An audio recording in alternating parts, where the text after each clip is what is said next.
Elle s'appelait Chloé Rameau, un nom aussi élégant que les vitrines qu'elle entretenait chaque matin dans l'avenue Montaigne, là où le cuir brille plus que les regards, où les parfums coûtent plus cher que le loyer de la plupart des gens, et où chaque sac possède un prénom et une personnalité. Chloé travaillait depuis 6 ans dans cette boutique de luxe, ambassadrice parfaite d'un monde qui ne l'avait jamais réellement adoptée mais qu'elle avait appris à imiter avec une précision presque dérangeante. Son port de tête, son accent doucement parisien alors qu'elle venait de Roubaix, sa démarche glissante, ses ongles transparents, et ce sourire qui disait toujours oui même quand son âme criait non. Elle savait vendre un sac à 8 000 € à une cliente en 3 minutes chrono, en lui racontant que les coutures étaient faites à la main par une femme nommée Sofia, en Italie, alors qu'elle ignorait jusqu'à l'existence de l'atelier. Elle parlait d'exclusivité, de sophistication, de rareté, tout en sachant que le luxe n'était que le mirage de la supériorité, une mise en scène sociale où l'on échange de l'argent contre un fantasme. Ce fantasme, elle l'habitait 8 heures par jour, mais chaque soir, en quittant la boutique, elle redevenait une ombre pressée, glissant son badge dans son sac sans marque, remontant le col de son manteau élimé pour masquer les accros, et filait vers le 18e arrondissement, là où le bitume est plus sale, les regards plus durs, et les rêves plus modestes. Son studio faisait 18 mètres carrés, sans cuisine, avec des murs si fins qu'elle entendait les gémissements d'un couple en crise à travers le mur et les pleurs d'un bébé dans l'autre sens. Elle vivait seule, avec une bouilloire, un micro-ondes en panne, et une boîte à chaussures pleine de tickets de métro usés. Le jour, elle était icône du raffinement, le soir, une silhouette qui calculait le prix de chaque repas. Sa chute ne fut pas brusque, non, elle fut comme une pente douce, un effondrement lent, presque imperceptible au début. D'abord les rendez-vous manqués chez le dentiste, ensuite l'abandon des dîners entre collègues qu'elle ne pouvait plus payer, puis les retards de loyer, l'évitement des appels de la banque, les mensonges qu'elle racontait à sa mère. Ça va, tout va bien, Paris est cher, mais je m'en sors, alors qu'elle ne mangeait plus que des biscottes et du fromage premier prix. Son salaire ne suffisait plus. Même en vendant le luxe, elle n'en touchait pas un éclat. Ce monde la regardait, l'utilisait, l'exhibait, mais ne lui appartenait jamais. Et puis un soir de novembre, alors que la pluie tombait fine et glaciale, elle s'est retrouvée devant un container gris, à l'arrière d'un Monoprix, là où les sacs plastiques collent au sol et où la honte a une odeur. Elle a d'abord hésité, tourné en rond, vérifié si personne ne regardait, mais son ventre gargouillait plus fort que sa dignité. Elle a plongé une main gantée au ganté, oui, parce qu'elle gardait les apparences en dans les sacs éventrés. Elle cherchait du pain, des yaourts encore fermés, peut-être un fruit pas trop pourri. Et c'est à ce moment-là que tout a basculé. Une voix claire, moqueuse, a résonné dans la ruelle. Mais, Chloé, c'est bien toi? Elle s'est figée, glacée. Elle a tourné lentement la tête, et a vu Camille, une collègue de la boutique, robe cintrée, parapluie de marque, talons même sous la pluie, et ce sourire mi-curieux, mi-méprisant. Un silence lourd a rempli l'espace entre elles. Je faisais juste un tour, je cherchais quelque chose que j'ai perdu, a bredouillé Chloé, en retirant sa main sale d'un sac noir dégoulinant. Mais son regard la trahissait. Camille, elle, n'a rien dit de plus. Elle a haussé les sourcils, a regardé autour d'elle, puis est repartie sans un mot, laissant derrière elle un sillage de parfum et de jugement. Le lendemain, la boutique semblait plus froide que d'habitude. Les regards étaient fuyants. Les conversations s'arrêtaient quand elle entrait dans la salle de repos. Elle a compris. Camille avait parlé. L'info s'était propagée, sûrement sous forme de murmures déguisés en inquiétude. Tu sais, Chloé, je crois qu'elle a des problèmes. On ne l'a pas virée tout de suite. Non. On l'a étouffée lentement, moins de commissions, horaires décalés, rendez-vous clients supprimés. On l'a rendue invisible. Et dans ce monde-là, l'invisibilité est pire que l'humiliation. Elle a tenu 2 semaines. Puis un matin, elle n'est pas venue. Elle n'a pas prévenu. Elle a éteint son téléphone, laissé son badge sur la table, et est sortie. Elle a erré sans but, les rues de Paris lui semblaient plus froides encore, plus indifférentes. Elle a fini sur les quais, près de la Seine, là où l'eau reflète les lumières dorées comme si tout n'était qu'illusion. Et là, elle a pleuré. Longtemps. Pas seulement pour la honte, mais pour l'absurdité de tout cela. Pour ses années de service, pour ces sacs qu'elle n'a jamais pu s'offrir, pour cette mascarade qui l'avait brisée. Mais ce jour-là, dans sa douleur, quelque chose est mort. Et autre chose est née. Une rage. Une lucidité. Elle s'est relevée, a essuyé ses joues, et a juré de ne plus jamais jouer ce jeu.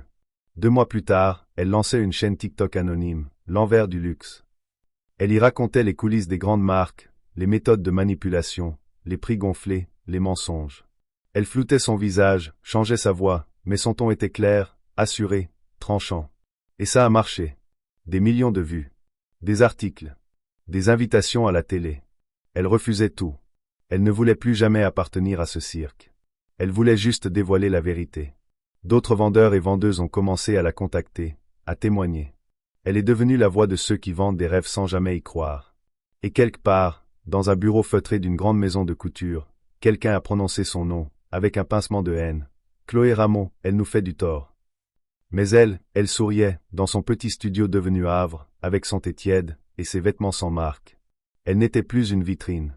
Elle était un miroir. Et ceux qui l'avaient humiliée n'osaient plus se regarder dedans. Les semaines passaient, et chaque nouvelle vidéo de l'envers du luxe devenait une onde de choc silencieuse dans l'univers doré des grandes maisons, un poison lent mais précis qui fissurait les murs du silence.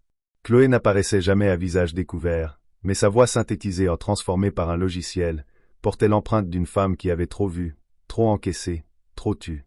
Elle révélait les quotas cachés, les sacs soi-disant rares stockés en masse dans les entrepôts, les clientes méprisées derrière leur dos, les vendeurs forcés à humilier les acheteurs sans budget.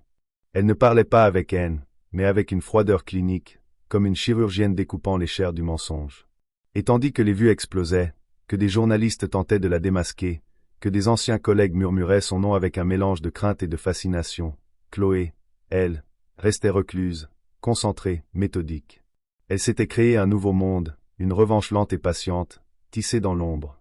Le soir, elle lisait des messages d'inconnus. « Merci de dire ce qu'on vit en silence. Tu m'as sauvé d'un burn-out. J'ai quitté mon poste grâce à toi. » Elle ne répondait pas à tous, mais chaque mot entrait en elle comme un baume, réparant ce que le luxe avait brisé. Puis vint le jour où elle reçut un message inattendu, d'un avocat.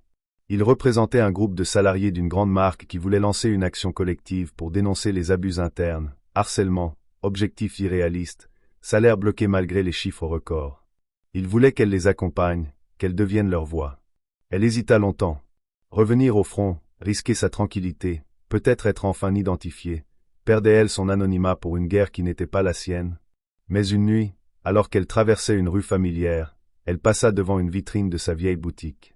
Son reflet s'y glissa un instant. Elle s'y vit, dans son ancien uniforme, debout, docile, souriante, et quelque chose en elle brûla. Elle répondit à l'avocat. Oui. Elle parlerait. Oui. Elle rejoindrait la lutte. Les mois suivants furent intenses. Des procès furent ouverts. Des journalistes commencèrent à relayer ses enquêtes. Certains de ses anciens patrons nièrent, menacèrent, firent pression. On tenta même de la décrédibiliser. Des photos d'elle, floues, circulèrent, des rumeurs aussi. Elle a été virée pour vol. Elle est folle, juste une frustrée. Mais plus on l'attaquait, plus elle grandissait. Car Chloé n'était plus seule. Elle était devenue symbole. Et alors que l'élite tremblait, que des noms tombaient dans des scandales de RH étouffés, que des clients commençaient à douter, une journaliste du Monde parvint à l'identifier. Elle frappa à sa porte un matin de mars, dans le froid. Chloé ouvrit. Elles se regardèrent longtemps. Puis la journaliste dit, « Si vous êtes prête à raconter toute votre histoire, on vous donne la une. » Ce soir-là, Chloé relut l'article qu'elle venait de valider. Tout y était, son passé, ses humiliations, sa chute dans les poubelles, sa renaissance. La une titrait, « J'ai vendu des sacs à 10 000 €, puis j'ai cherché à manger dans les ordures. » L'impact fut immédiat. Les réseaux s'enflammèrent. Des débats éclatèrent sur la précarité invisible des travailleurs du luxe. Les médias télévisés la réclamèrent, mais elle choisit une émission en une seule, où elle accepta de parler, cette fois à visage découvert. Le plateau était sobre. La lumière douce. Elle entra vêtue simplement, en noir, sans bijoux, sans marque. Elle parla avec calme. Elle ne se plaignit pas. Elle exposa. Elle expliqua. Et dans les jours qui suivirent, les demandes de partenariat affluèrent. Des ONG, des maisons éthiques, des start-up de mode responsable. Mais surtout, un message l'attendait, d'une certaine Camille. L'ancienne collègue.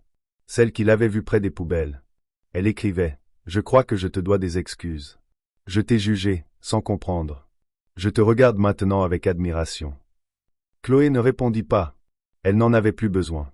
Ce monde qu'elle avait servi sans reconnaissance, ce monde qui l'avait exclue à la moindre faiblesse, elle l'avait mis à nu. Et maintenant, d'autres femmes comme elle pouvaient marcher la tête haute, dire non, refuser le théâtre. Chloé ne vendait plus de rêves. Elle offrait des vérités. Et dans les yeux de celles qui l'écoutaient, elle voyait naître une lumière nouvelle. Une lumière qui ne brillait pas comme le cuir des sacs hors de prix, mais comme une flamme vivante, celle de la fierté retrouvée.